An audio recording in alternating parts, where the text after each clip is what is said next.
Halo, selamat datang kembali di Brief Break. Waktunya kita ambil nafas sebentar dari deadline. Wes, keren. Apa kabar, Pak? Alhamdulillah sehat. Sehat ya. Apalagi nih sekarang saya makin sehat deh, Pak. Oh gitu ya. Oke. Nah, saya punya salah satu narasumber yang cukup inspiratif ya. Kenapa? Karena biasanya kita ngundang tuh gen milenial. Iya, Nah, dan juga Gen Z yang di ranah pekerja dan pelajar. betul. Sekarang gimana kalau yang diundang itu adalah Gen Z tapi sebagai business owner? Ada. Nah, lagi adalah jenjang karirnya itu termasuk yang cepet ya. Nah, Jadi kita minta beliau ini membongkar resep. berarti ini bisa mematahkan sudut pandang Bapak kalau nggak semua Gen Z itu lemah, Pak. Setuju sih. Khusus yang ini ya. Baru ini aja. Untuk yang ini aja ya, nggak semua nih. Semua. Oke, boleh dikenalin, Pak. Nah, kita kenalin Verina Edward. Verina Cornelia. Oh, Oke. oke. Nih hari yang cukup berbeda nih Beda sekarang nih. nih. Boleh perkenalan dulu kira-kira backgroundnya apa, terus mulai karirnya bagaimana? Oke, perkenalkan nama saya Verina Cornelia Edward. Nah, tahun ini saya masih berusia 28 tahun. Nah, masih belum ulang tahun ya. Jadi masih 28. Nah, saya memulai karir itu di tahun 2020. 2020 berarti COVID. Covid. Iya, emang pas COVID. itu, pas COVID. Pas COVID. Jadi aku tuh lulus di 2019. 2019 akhir di bulan Oktober kalau nggak salah sih. Nah, jadi habis lulus, udah mikir nih mau cari kerja, Betul.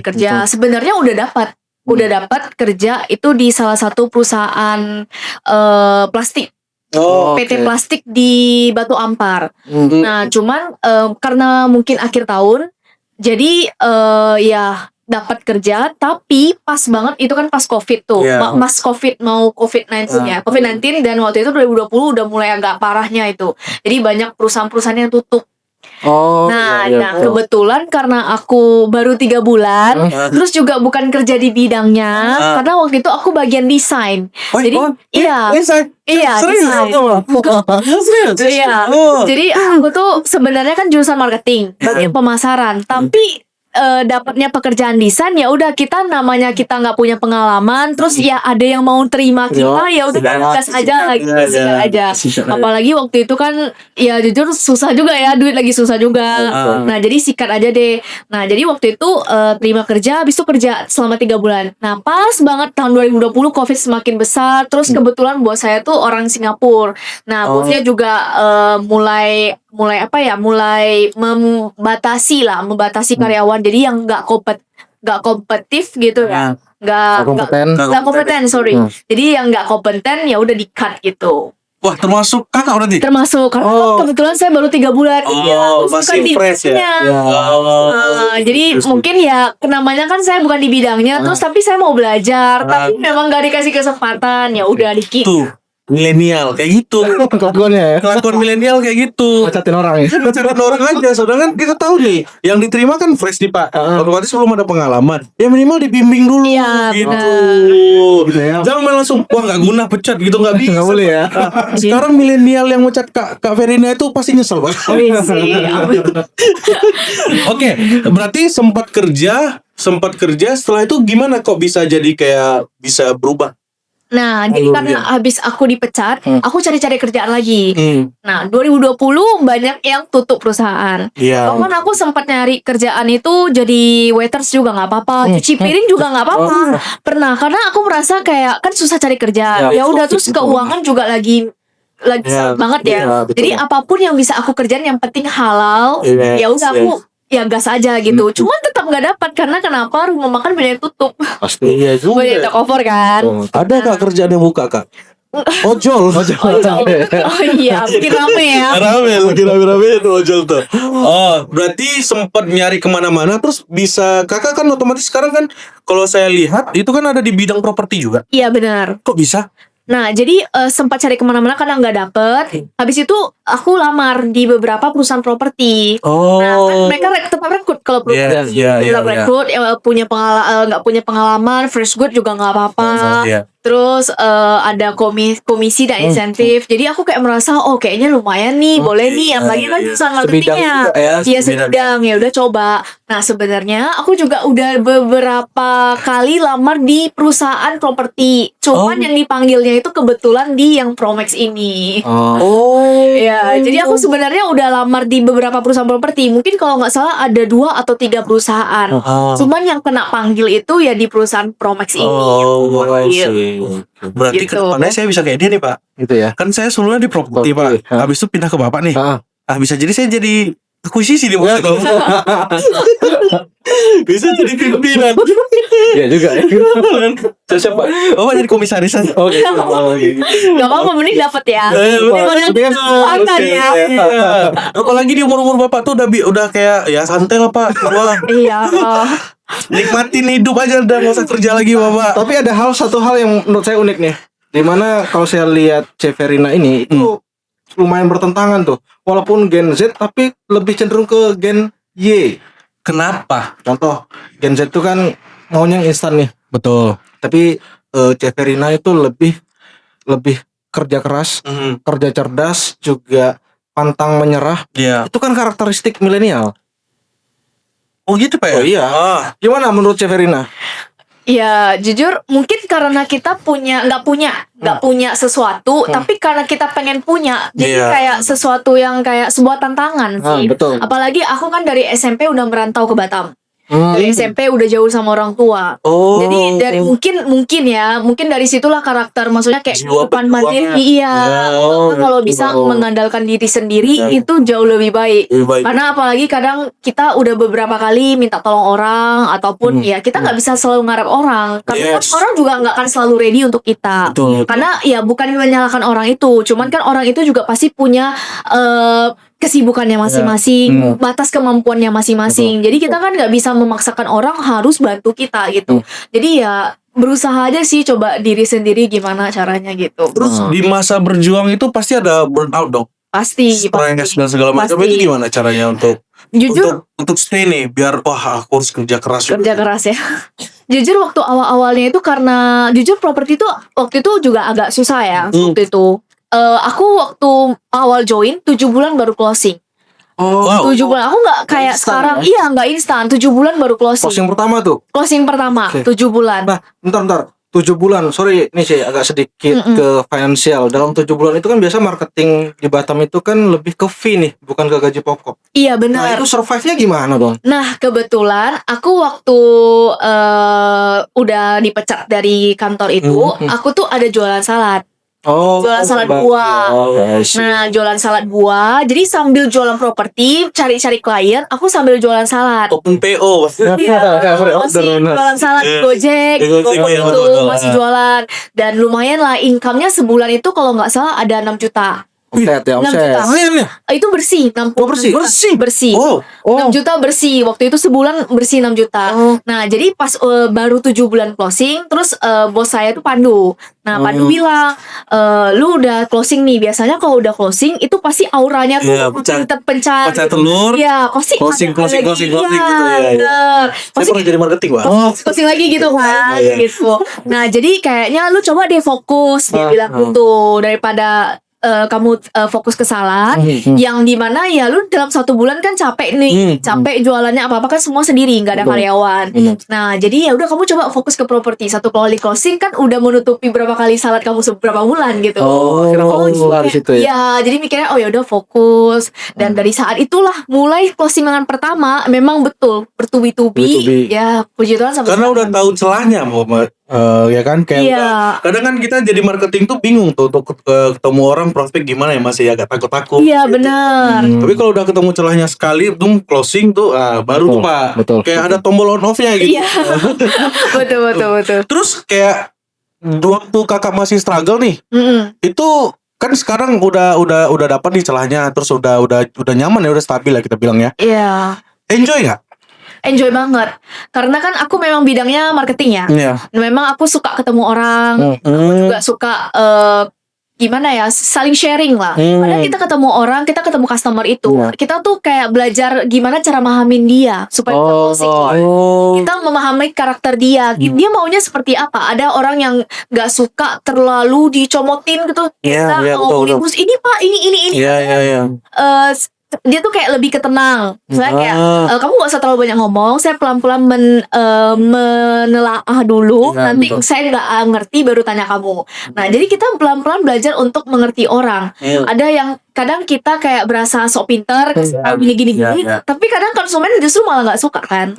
Gitu. Jadi kayak dari properti aku banyak belajar sih. Belajar melihat orang. Apa sih yang kita sesuaikan lah dengan orang tersebut gitu. Terus juga belajar karakter dia. Ada beberapa karakter yang bagus yang kita bisa pelajari juga. Contoh karakter yang konsumen di mana konsumen itu nggak suka telat. Nah jadi kita otomatis Masuk on time gitu. Dimana kan aku suka telat ya. Ini kakaknya buka penyakit gini. Iya, jadi Jam kayak karet gitu. belajar gitu di situ. Nah, satu lagi. Kenapa properti di Batam ya ini terlihat seksi? Itu pertama. Lalu kira-kira nih untuk anak-anak Gen Z yang baru lulus, kenapa harus memilih properti bidangnya ya untuk masa jenjang karirnya misalnya? Nah, kalau menurut saya kenapa properti Batam itu salah satu sudut pandangnya misalnya bisa dilihat dari agak berbeda karena Batam itu kan kepulauan. Nah, jadi di Batam itu kan banyak tetangga-tetangga, pulau-pulau kecil. Nah, jadi kalian misalnya saya juga belajar nih. Jadi kadang kita mikir kayak saya mau cari konsumen yang dari Jakarta, ibu kota. Pasti kayak kaya, banyak duitnya. Belum tentu loh. Bahkan tahu nggak sih kalau konsumen-konsumen kaya itu datangnya dari mana? Dari orang-orang pulau. Oh iya. Yes. Fakta baru. Ya, saya udah tahu tuh sebenarnya Pak. Justru orang pulau tuh banyak duit loh Pak. Soalnya karena uangnya kesimpan gitu. Iya, terus mereka mungkin nggak boros ya. Di situ kan ya mungkin apa adanya, terus nggak ada mall gitu kan. Mall nggak ada kafe. Jadi kayak mungkin lebih save money lah gitu. Terus orang-orang pulau itu mungkin pekerjaannya itu mungkin pulau kecil ya. Misalnya nih dia ada usaha tambak udang misalkan. Ya mungkin dia pemain besarnya mungkin di situ Terus ataupun tiba-tiba walet ya. Nah rata-rata tuh kalau dicek di rekeningnya tuh nggak ada tapi uang cashnya banyak. Lumayan. Karena jauh dari bank. Jadi sebenarnya aku juga banyak belajar sih. Nah jadi kenapa Pulau Batam itu maksudnya propertinya tuh bagus ya. Jadi dilirik orang. Nah, dekat dengan pulau-pulau kecil. Pulau-pulau kecil ya orang-orang tauke-taukenya tuh banyak duit ya. Oke ya. Nah, dekat juga sama Singapura. Jadi peluang kita jadi lokal sama internasional gitu. Jadi peluangnya jauh lebih banyak sebenarnya. Kalau mau dibanding dengan ibu kota memang banyak tapi ya setara gitu loh. Setara karena memang banyak kebutuhan, memang banyak orangnya juga gitu. Kalau di Batam kan sebuah pulau kecil. Nah, kita mengharapkan dari mana? Ya mengharapkan dari pulau-pulau tetangga, mengharapkan dari Singapura, lokal. Termasuk Malaysia ya? Iya, Malaysia juga sekarang udah jauh banget pesatnya ya untuk invest di Batam gitu. Karena ya kita belajar juga lah. Kalau di properti di Malaysia memang banyak. Cuma properti di Malaysia itu rata-rata Airbnb-nya murah. Airbnb-nya ya. Iya, jadi kayak kita lihat kan kadang aku juga sering pergi ke Malaysia juga, pergi perbandingan lah ya. Mereka Airbnb-nya satu malam 3 kamar itu cuma sejutaan. Murah banget. Jadi kemarin saya udah beberapa kali dapat konsumen dari Malaysia. Terus mereka bilang, kok saya tanya kan kenapa investnya di Batam gitu. Padahal Malaysia Airbnb-nya lumayan banget loh. Karena saya sering juga ke sana datang nginap gitu. Terus mereka bilang, ya jujur mereka mau balik modalnya itu lama. Misalkan mereka beli propertinya lumayan mahal ya, misal 2M, 3M. Tapi perharinya cuma disewain berapa gitu. Sedangkan di Batam itu pangsanya lebih luas gitu. Apalagi kalau dari orang Singapura datang ke sini kan, mereka kan merasa murah ya dengan Singapura gitu. Betul. Jadi memang pangsa di Batam ini jujur bakal terus berkembang sih. Nah makanya saya pengen jujur saya pengen banget sih rekrut ke teman-teman, rekrut sama sekolah-sekolah juga lah ya. Anak-anak muda yang kadang mungkin kita bingung mau cari kerja apa. Kita sebenarnya mereka udah ambil jurusan itu tapi belum tentu memang sesuai dengan mereka. Kemauan mereka. Yes. Kadang Gen Z itu gengsi ya. Iya. Awalnya kan mereka sekolah nggak tahu tuh apa itu marketing, apa itu terus dikira marketingnya itu ya panas-panasan bagi-bagi flyer gitu. Iya. Sedangkan sekarang apalagi di zaman sekarang tuh Digital kita ya? udah digital Udah semua canggih sebenarnya banget, gitu. iya. Dan Gen Z itu sebenarnya kalau marketing itu sebenarnya gajinya ya kita yang atur. Iya, Semakin benar. banyak kita kerjanya. jualan, semakin banyak duit gitu. Betul. Terus jam kerjanya juga fleksibel. Sebenarnya marketing cocok untuk Gen Z, Pak. Oh gitu. Iya. Tapi tunggu dulu nih. Kita misalkan nih gabung nih ke perusahaannya Ceferin di Promax ya. Itu diajarin nggak? Iya, Nah, diajarin pasti. Jadi kita tuh ada training.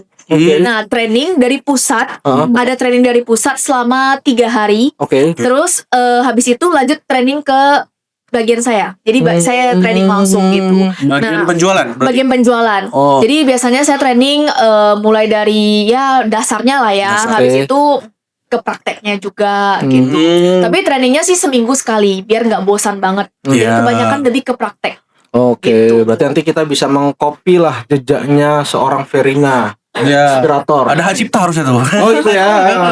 Ya. Terus Kak ada kan berarti udah sekarang udah otomatis ngajarin Gen Z juga dong. Iya. Ada mungkin tantangan untuk ngajarin Gen Z Nah, tantangannya itu adalah ya memang sesama seperti- generasi loh kita tuh. Jangan kali kan. mereka selalu pengen instansi memang. Nah kan tuh Memang kan mau saya instan. bilang. Memang maunya instan. Kebanyakan makan mie Pak kami Bang. Saya taunya apa instan. Memang mau instan terus mau yang kerjanya kalau bisa nggak capek Ya. tapi duitnya banyak. Ah, itu dia. Ya, semua orang juga mau seperti itu. Ya. Saya selalu bilang sama marketing saya, kalau kamu mau mendapatkan duit yang banyak, kamu juga perlu usaha yang Usaha yang besar. besar juga. Jadi nggak ada pekerjaan yang enak gitu loh. Ya. Kalau ada yang enak, semua orang bakalan kerja itu. Gitu. Ada kerjaan yang enak Bitcoin enggak? Tapi kan harus ada duit dulu. Ya, belum lagi resikonya. Nah, resikonya benar, gitu. benar. Sekali hilang, udah. Ya, Benar. paling itu sih kadang apalagi gini Kak, rata-rata temenku kan yang banyak yang kayak marketing gitu. Bagi mereka yang belum tahu sebenarnya, tapi kalau udah tahu duitnya, baru kaget tuh, baru Benar. songong gitu. Iya, Ya. banyak orang yang merasa kayak cuman agent properti, nggak ada apa-apanya. Tapi mereka nggak tahu agent properti bahkan mungkin Yes. ya maaf kata ya kadang bisa lebih kayak dibanding Iya. konsumennya. Oh iya. Kan lebih kayak depan direkturnya malah. Untuk gajinya ya. Karena dia kan baik komisi. Iya, Kayak ada lowongan kan? kan selalu kayak kakak bilang tadi kan, gimana tuh, maksudnya kayak gimana ya ngomongnya? Makanya kayak kakak bilang tadi lah harus rajin-rajin. Rajin ya. Makanya marketing itu yang tentukan gajinya adalah kita sendiri. ya betul. Kalau kamu semakin rajin, nah kamu akan Apalagi Makin- aktif ya, marketingnya Yes. rajin, aktif Aktif. gitu. Terus ketemu orang-orang baru gitu, menambah link gitu. Nah, malah kalau saya dari generasi sebelumnya nih, deh kelas 1 dinosaurus gua. Ya. Jadi kalau dari sisi sisi marketing ya, andai kata waktu diulang, saya lebih memilih untuk karir pertama saya tuh marketing properti.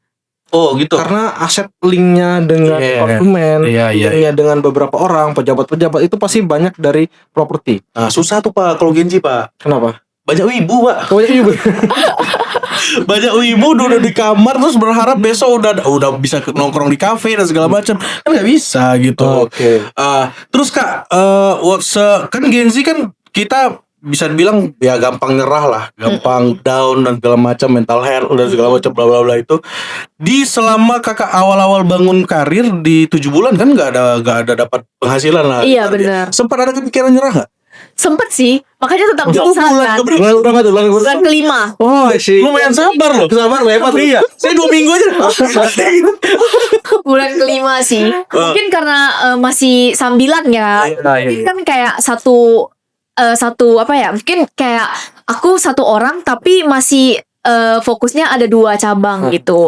Jadi mungkin karena ada sambilan, terus dari duit saladnya masih ada, ya makanya tetap masih bertahan. Oh. Jadi tetap berusaha aja nih mempertahankan diri di bidang Berarti ini. ini Gen Z hybrid Pak. Oh iya. Iya, karena dari cara ngomongnya ada milenial ya. Ya, makanya saya bilang tadi kan ini agak unik nih. 97 Gen Z awal-awal ya. tuh ya. Oh, oke. Tapi nih, tau gak? Ternyata seorang Verina tuh punya banyak prestasi penghargaan loh. Wih, contohnya Jadi top sales Di Promax ini. Di Promax. Terus apa lagi kira-kira, C? Ada top sales, terus top beginner, terus ada top office juga.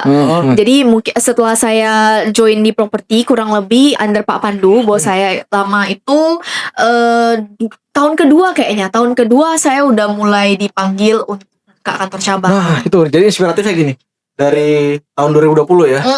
Masuk 7 bulan kemudian closing, berarti kan nggak sampai 2 tahun kemudian itu bikin kantor cabang. Dari bos. Cepet ya. Wah, bersyukur banget sih. Bahkan lu Pak Pandu cerita sama saya, Verina itu datang dulu naik motor butut Jupiter. Serius? Sama lihat ketemu. Iya. Naik motor. Kalau Pak Pandu bilang Verina itu salah satu agent atau murid saya yang terbaik. Karena cepat banget. Oh. Bersyukur banget sih sama Pak Pandu karena mungkin tanpa dia tanpa inisiatif dia lah ya untuk bilang yuk Fer kita buka kantor mungkin saya nggak ada hari ini, jadi saya sangat bersyukur banget sama harus disclaimer dulu Kak, itu bukan hoki tapi itu hasil kerja keras. Iya benar. Nah nanti ada Gen Z Kakak itu ya hoki aja gitu, lagi ada rezeki lewat Kakak gitu dapat rezeki, tapi itu ingat juga itu dari hasil kerja keras. Membangun, ingat loh sempat 7 bulan makan angin loh. Salahnya kalau kita makan deh. Oh jadi vegis. Mungkin mentornya juga generasi milenial sih. Gitu memang Kak, milenial itu generasi yang kayak gini Kak, dia suka membanggakan dirinya sendiri. Oh iya. Maklum dah tua.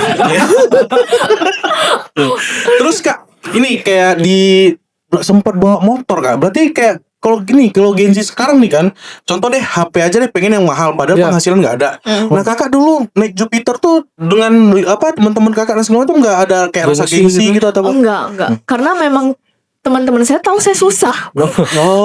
Jujur mereka kayak, sekarang baru mereka lirik ke saya. Kadang mungkin sekarang saya udah ada. Dulu ya mereka nggak lirik ke saya karena dia tahu saya susah. Kalau waktu susah ya siapa yang akan lirik ke kamu? Mereka juga pasti kan fokus ke hidup mereka kan. Tapi ketika mereka melihat Verina udah ada, ya udah saya lirik ke Verina deh. Verina bisa tetap sekarang gitu ya kan. Jadi mereka pun penasaran gitu. Nah ngomong-ngomong nih soal Pak Pandu tadi, berarti kan Pak Pandu tuh sukses ya. Dia max leader ya, great leader. Nah kira-kira bisa nggak ya Ceferin tuh bantu dengan copy paste tekniknya Pak Pandu nih. Misalnya ada rekrut mau join nih ke Promax Batam Center, Ceferin bisa bantu nggak ya yang newbie ini menjadi next Verina berikutnya? Bisa sih. Bisa ya. Yakin dong ya. Tapi biasanya kan kita Kak, kayak kita tuh kalau dari milenial kan juga punya keinginan untuk aku harus menciptakan generasi penerus gitu. Nah, benar. Ya kan? Kalau dari Kakak ada juga mau pemikiran seperti itu kayak pasti ada. Mau ciptain Verina yang baru gitu. Pasti. Itulah pesan Pak Pandu ke saya. Kalau bisa kamu menciptakan kamu yang kedua. Nah, duplikasi ya. Betul. Nah, pasti saya juga ada tujuan dong. Misalnya kita buka kantor ini, ya kita satu visi satu misi. Apa yang Pak Pandu harapkan dari saya, ya saya berusaha untuk kerjakan gitu. Makanya kadang kalau misalnya nih namanya manusia kan juga nggak selalu akan di atas. Kadang ada waktunya saya down. Nah, saya kadang bisa cari Pak Pandu juga untuk sharing. Pak, menurut Bapak gimana ya kayak gini ya? Dia cuman bakalan kayak, Fer, coba kamu flashback kamu yang dulu deh. Coba kamu flashback ke kamu yang dulu. Jadi saya kayak flashback ke saya yang dulu. Saya yang tahan banting. Saya yang selalu berusaha lah untuk menyamakan diri dengan lingkungan sekitar. Gimana caranya kita ikut mengikuti lah perkembangan zaman gitu loh. Kadang ada sesuatu yang kadang kita tuh nggak bisa terima gitu loh. Tapi ya kita tetap harus ikut karena ya kehidupan terus berlanjut kan. Kita harus tetap mengikuti perkembangan zaman itu gitu loh. Hebat loh Pak. Dia kalau misalnya lagi down gitu langsung cari teman ngobrol gitu Pak. Enggak bikin story. Ya sih. Gen Z sekarang saya bikin story. Kok hidup begini banget ya gitu. Saya baru dapat data satu nih. Yaitu Batam itu pertumbuhan investasi terbesar di Indonesia. Bahkan persentase ekonominya 7,23% kalau nggak salah. Itu gede banget. Tapi di sisi lain pengangguran juga tinggi. Nah, fakta uniknya adalah dari sisi company itu susah ngerekrut. Dari sisi padahal pengangguran banyak ya. Susah cari kerja. Kok bisa gitu ya? Nah, dari pandangan Ceferin nih sebagai business owner, sebagai direktur juga. Karena Ceferin ini for informasi ya, ada beberapa lini bisnis juga. Ada dari properti, kuliner juga ada ya, Ce. Terus juga ada travel, agent penyewaan kendaraan. Iya benar. Nah, tuh banyak di bisnisnya. Oh, Tipis-tipis lah. Nah, jadi kan sudut pandang Gen Z-nya dapat, sudut pandang bisnis owner-nya dapat. bisnis ownernya dapat. Nah, itu ya betul. Menurut Ceferin tuh gimana tuh? Kenapa tuh kok bisa ada Gen Z yang masih banyak pengangguran sedangkan kakak sendiri juga ngerekrut, otomatis cari karyawan susah gak? Iya susah sih Tuh memang. kan, apa saya bilang? Apa kira-kira itu kak? Menurut saya karena kurang daya juang. Nah, Kurang daya juang, kurang inisiatif. Nah mereka kebanyakan gini, mereka kebanyakan kayak ya seperti yang saya bilang tadi, pengennya cepet ya, instan instan. gitu loh. Terus hanya menunggu di rumah, apply, menunggu di rumah untuk dipanggil interview gitu loh. Nah kita nggak bisa dengan metode yang seperti itu, bisa, cuman ya nggak akan bertahan gitu. Oh, iya. Jadi kita harus cari yang lain, misalnya nih keluar bersama teman, ya mungkin ajak temen nongki lah, misalnya Iya, nongki. iya, iya. Oke, nongki yang murah-murah aja deh. Kalau lu nggak punya duit kan, nongki cuma pesan minum deh. Iya. Ya nongki, bro, lu ada nggak job? Ataupun kita sharing-sharing, bro, lu sekarang lagi kerjain apa? Iya. Mana tahu gue yang bisa join, mana tahu gue bisa bantu gitu ya kan? Ya kita saling sharing gitu loh. Jadi kita harus buka link kita. Kalau kita hanya apply antar surat lamaran ke kantor, terus habis itu kita pulang hanya tunggu di telepon, Berharap ya. itu nggak bisa. Tuh, bisa. Nah makanya kita harus ada daya juang, itu yang pertama. Terus kita juga harus ada inisiatif. Pikirkan cara plan B-nya. Kalau plan A kita udah jalankan tapi nggak ada hasil, kita pikirkan plan B-nya. Apa sih plan selanjutnya? Gimana caranya supaya gue dapat kerja nih? Secepat-cepat mungkin. Iya benar. betul. Jadi apa plannya gitu loh? nah dari sisi Cefer ini sebagai business owner, ada lowongan kerja nggak ya? Pasti Bukan buat lu ya. Saya langsung, dari saya mau minum loh, tapi gak jadi saya. Nah, itu syaratnya apa aja? Benefitnya apa aja? Karena kan kita pengen tuh, pastilah setiap individu pengen berhasil tuh. Nah, otomatis tadi yang Verina bilang diajarin untuk jadi nextnya Verina. Nah, kira-kira tuh syaratnya apa aja sih? Syaratnya pertama Iya. ya mau mempunyai kemauan tinggi untuk belajar. Oke. Jadi saya sebenarnya jujur nggak butuh yang berpengalaman. Oke. Ya nggak usah berpengalaman banget lah. Fresh grade Fresh itu grade oke ya. welcome banget gitu. Welcome, ya. Yang penting mau belajar dan punya daya juang yang tinggi. Oh, Oke. Kalau nggak ada inisiatif nggak apa-apa. Nanti saya susun schedule-nya, kamu harus ngapain aja. Oh, belum sampai dibantu Iya, dibantu disusun schedule-nya. Hari ini kamu bagusnya ngapain aja. Misalnya hari ini aku lagi gak ada klien nih. Terus saya bingung mau ngapain. Ya udah, kita pergi cari listing. Kita pergi shoot listing. Kita pergi survei lokasi. Nah, untuk barang-barang survei misalnya kayak kamera segala macam ya. Jujur aku udah beli profile untuk kalian. Wow. Yang penting kita sama-sama belajar. Jujur saya juga nggak bisa pakai ya. Belajar juga. Jadi ini sama-sama belajar. Yang mana menurut kalian, oh ini angel rumahnya bagus nih, biar bisa cepat terjual nih. Betul, ya. Nah, ya udah kita di sini sama-sama belajar. Saya juga nggak berpendapat atau mengakui bahwa saya tuh udah hebat. Yes. Tapi jujur kita selalu belajar. Kita sama-sama belajar sama yang generasi muda. Ya karena hidup itu kan terus update ya. Kita juga harus terus update mengikuti perkembangan zaman. Coba belajar juga sama generasi muda, jangan jelek-jelekin aja, Pak. Terus otomatis kan kakak berarti udah ada yang udah direkrut juga sebagai tim kan. Terus ada yang berhasil nggak kira-kira? Dan rata-rata apa? Rata-rata apa? Milenial atau ke Gen Z? Dia seumuran sih. Di bawah aku 1 tahun. Oh, Gen Z, oke. Iya, di bawah 1998. Nah, itu kira-kira persentasenya berapa banyak tuh yang kayak gitu tuh yang udah kakak rekrut? Jujur, Terus yang nggak terlalu banyak. Paling ya cuma 2. oh, dan itu pun bukan karena bisa dibilang bukan karena nggak hoki ya, karena daya juang. Betul, karena dia konsisten. Oh, Karena dia konsisten, selalu konsisten. Dan rata-rata yang marketing saya yang dibilang bukan berhasil, dibilang nggak berhasil enggak. Cuman masih setengah perjalanannya dari si yang top ini. Nah, masih baru setengah perjalanan, terus tiba-tiba pas setengah perjalanan bensin habis. Bensin habis maksudnya udah lesu nih, udah bosan. Ya, betul. Udah lagi di titik jenuh, ya kan? Nah, terus mereka tetap stuck di situ. Ketika mereka titik jenuh, kita gimana pun mau kayak motivasi mereka, tapi motivasi itu datang dari diri sendiri. Yes. Gimana pun kita motivasi orang sampai berbuih-buih, berbusa-busa mulut kita, tapi orang itu juga tidak mau berubah, dia juga percuma, nggak ada hasil gitu.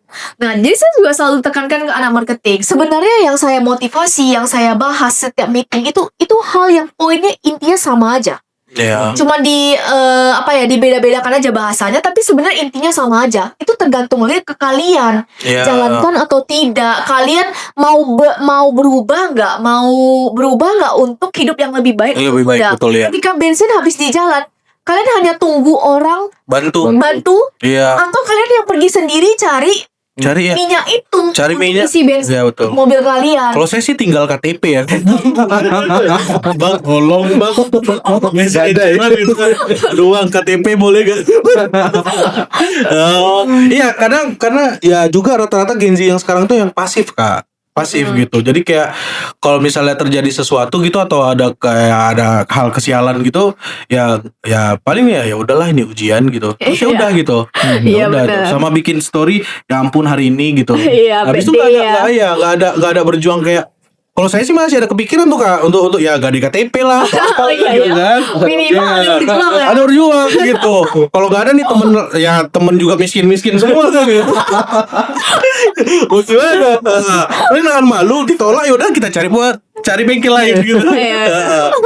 Terus Kak, ya nih jadi pertanyaan di saya, untuk Gen Z yang setengah-setengah itu nih Kak, yang setengah-setengah otomatis kan kayak harusnya kan kalau kita udah nyemplung itu ya udah nyemplung semuanya gitu, nggak usah setengah-setengah badan gitu. Iya, Nah, benar. kebanyakan Gen Z kan kayak gitu Kak. Benar. Apalagi sekarang Gen Z itu maunya tuh yang pasti-pasti. Betul. Ya, yang kayak gaji per bulan UMK udah cukup gitu. Sedangkan belum tentu juga perusahaan-perusahaan yang mau menggaji yang bergaji kayak gitu juga mau hire mereka gitu. Benar. Karena apalagi ya dari segi persaingan kan juga ketat otomatis di dunia kerja. Betul. Nah, makanya terbuka banget untuk jadi coba di properti kan begitu. Iya, benar. Itu Kakak untuk ada nggak ketemu orang yang kayak nanya tuh datang ke Kakak gitu nanya gajinya berapa ya gitu, ada nggak? Pasti ada. Nah, jadi makanya saya selalu waktu saya rekrut itu, saya pasti omongin yang pertama perihal uang.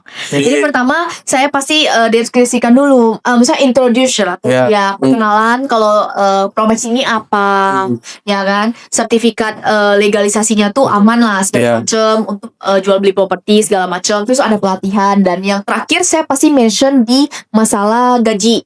Gaji. Nah, jadi di properti, kalau di Promax ya, ini sistemnya itu nggak sama dengan developer. Kalau developer itu ada yang namanya in-house. Yes. Itu dia bayar gaji setiap bulan, tapi dia juga tetap push kamu. Iya, betul. kan? Ya, kalau misalnya 3 bulan nggak jualan tuh ya dikat juga kan? Dikat juga, dan kamu hanya boleh jual dari hasil kerja proyek mereka. Ya, cuman hanya jual unit mereka lah gitu. Betul. Kalau misalkan di Promax itu kita membuka lowongan untuk jual beli propertinya itu lebih luas. Jadi kita boleh pasarin semua developer. Yang penting ada kerja sama MOU. MOU ya. Dan sebelum MOU kita udah pastikan ini developernya bagus nggak? Bukan bagus dalam arti apa? Misalnya kita melihat juga Riwayatnya betul.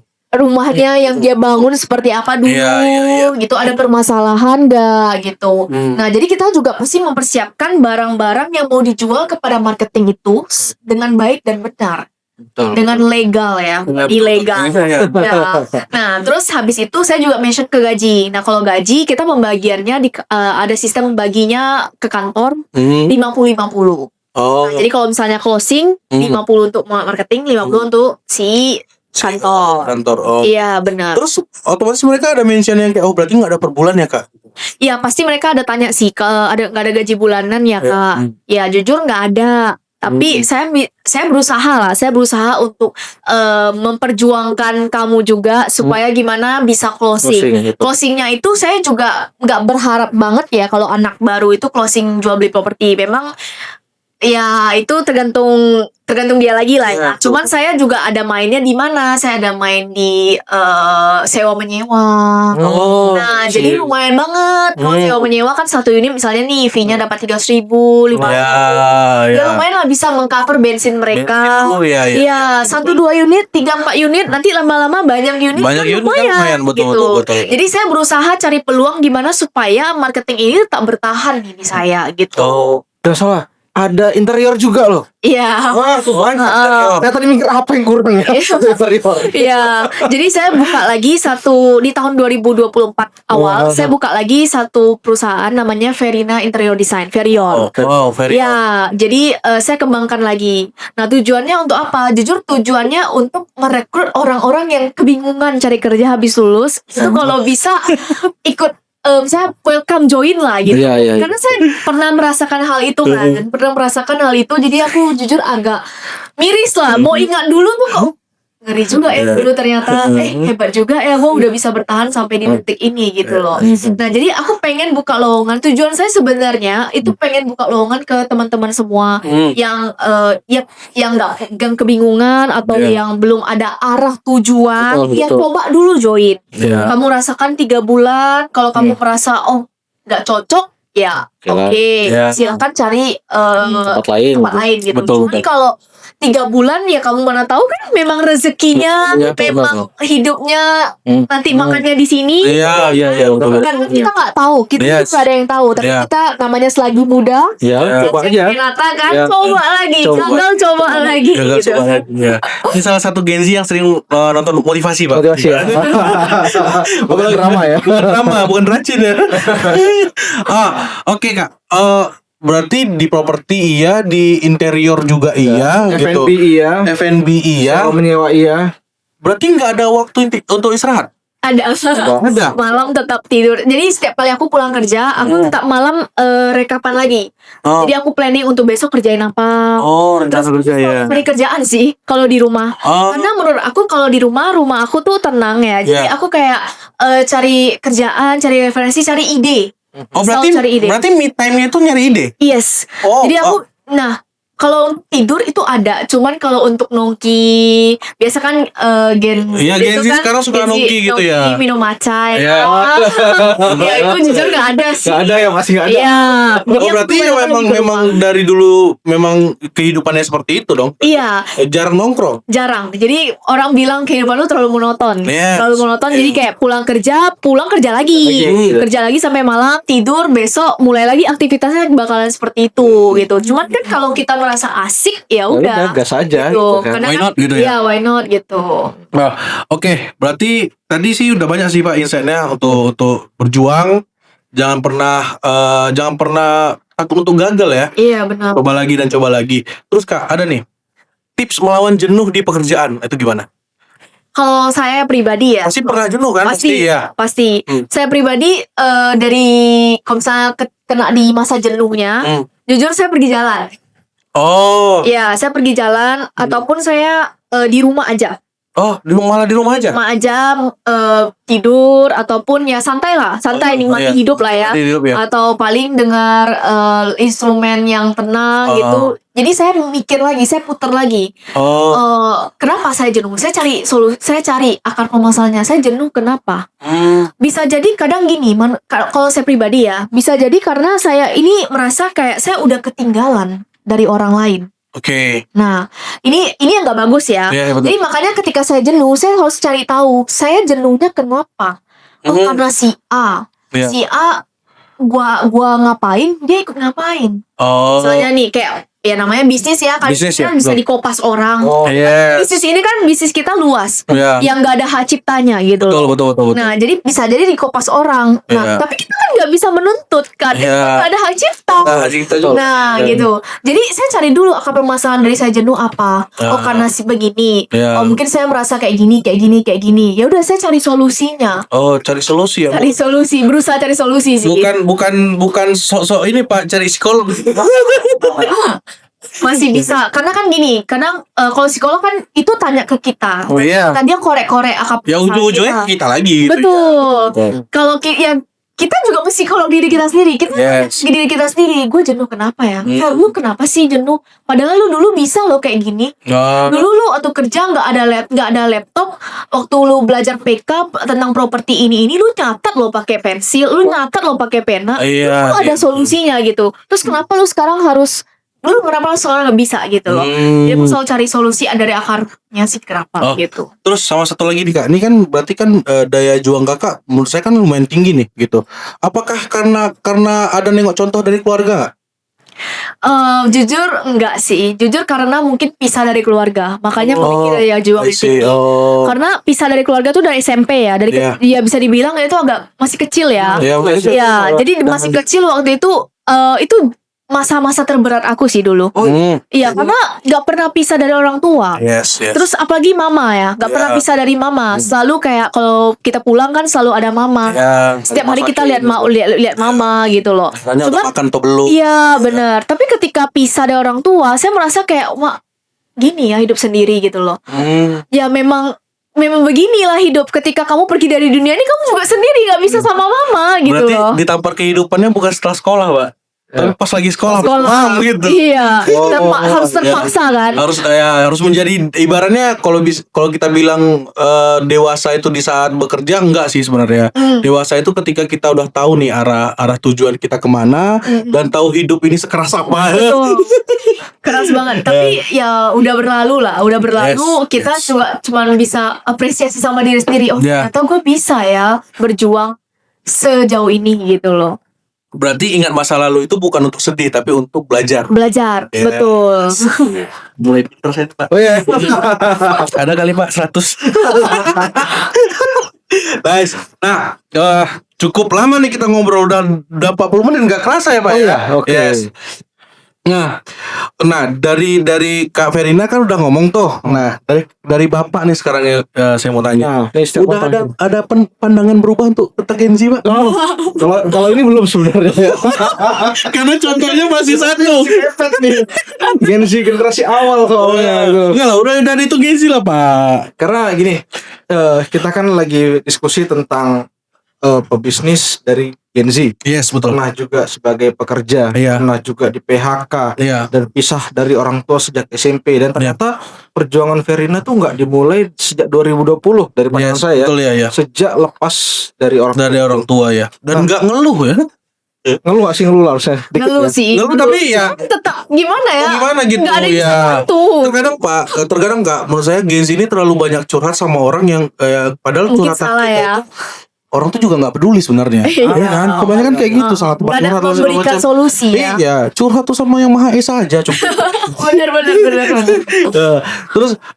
Terus gini, ini kan sebenarnya Kak, jadi di rencana program saya awal-awal, saya buat brief break ini untuk ngasih gambaran juga ke Gen Z, tapi juga untuk mendukung Gen Z juga. Kadang kan ada juga nih, nggak semua Gen Z bagus, nggak semua Gen Z juga yang jelek gitu. Jadi nggak semua juga milenial yang bagus. Nah, jadi kan selama ini kan saya diserang Pak Dian nih Kak, terkait dengan Gen Z itu gampang nyerah dan segala macam.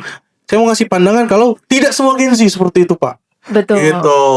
Ya Gen Z tertentu aja, walaupun ya 1 banding 1000 ya. Oke, cukup seru. Nah, sekarang Pak Dian, Bapak kira-kira ini Pak, sorry Pak, saya ada lupa. Brief break ini kan sebenarnya kan kita ada segmen untuk job fair, Pak. Oke. Ngasih tahu kalau ada lowongan sebenarnya. Tapi kebetulan sekarang masih belum terrealisasi tuh. Nah, mungkin boleh sekarang Kakak kalau misalnya buka lowongan Gen Z para pelamar tuh bisa hubungi siapa? Bisa langsung kontak ke kantor saya. Oh, ke kantor Kakak di Promax Batam Center. Promax Batam Center itu ada IG-nya atau emailnya? Ada. Nanti di IG-nya aja ya berarti ya. Oke. Teman-teman bagi yang mau kerja aja. Kalau yang nggak mau kerja yang usah. Bagi yang punya semangat dong. Bagi yang punya semangat gitu. Nah, dan bakal dibimbing sampai closing, sampai mendapatkan income gitu. Amin. Pak Din ada tambahan, Pak? Oke, dari saya itu aja. Ini adalah sesi yang cukup interaktif juga, inspiratif juga, karena ini masanya bukan dari milenial nih, kemarin kan dari milenial tuh, mungkin belum masuk di pikirannya Gen Z, tapi ini nasihatnya langsung dari Gen Z.